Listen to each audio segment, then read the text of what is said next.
What are you hearing from your sources about this continuing resolution, or CR? What is, in your mind, the likelihood of a government shutdown coming up?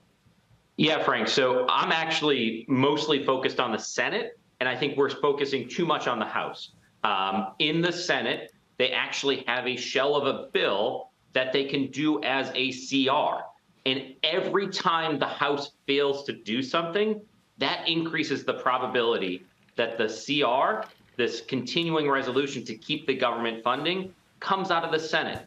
And if that passes with 70, 80 votes, that puts an incredible amount of pressure on the House to take this up. And so every time the House fails to move forward, that actually increases the probability that the government stays open, because the Senate moves first. They have a bill they can do that with. And then there is a vote in the House to keep it open. And if the outcome in the House is that this group of House Freedom Caucus members won't say yes to anything, they have to move beyond it. And there is a vote of the whole House on what's passed the Senate. And that probably gets 300 votes. We keep this government functioning. Ed, that's very counterintuitive. This seems like a very circuitous route to keeping the government open, for it to go that way. So I just want to be clear. What do you see as the likelihood of that scenario happening? You're saying we're paying way too much attention to the House and that the CR is actually going to come out the Senate. If you could put odds on it, what would you say? I think it's 75% chance, Frank. You know, in politics and in D.C., what I often find is that things look impossible up until the moment's inevitable. So the chair and ranking member in the Senate are working on their continuing resolution. I think what I'm really focused on there is, do they add in provisions that are really problematic to the House, like on Ukraine funding, that's really important to defense stocks?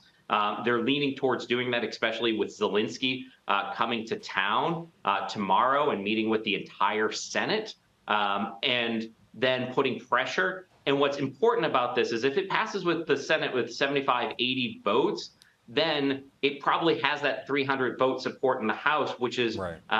A way in which to get around rules. Yesterday, you saw the whole thing come apart because the House Republicans couldn't pass a rule. Well, if you can get 300 votes for something, you don't have to go through the Rules Committee. You don't have to have a fight on McCarthy's leadership. And so McCarthy's trying to establish a negotiating position, but if he's unable to do that, that just makes the rest of the process here, Frank, where they have to cave.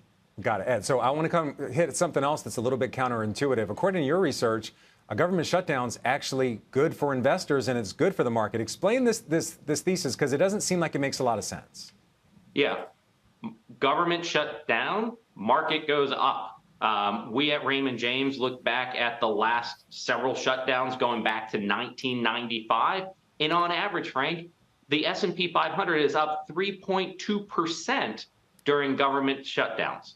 And so as we've advised clients at Raymond James, you know, we have to pay attention to this. This is important to defense funding. This is important to consumer discretion. It's important to consumer sentiment. But in reality, the market goes up. And that's so counterintuitive, we wanted to make sure we pointed that out to our clients.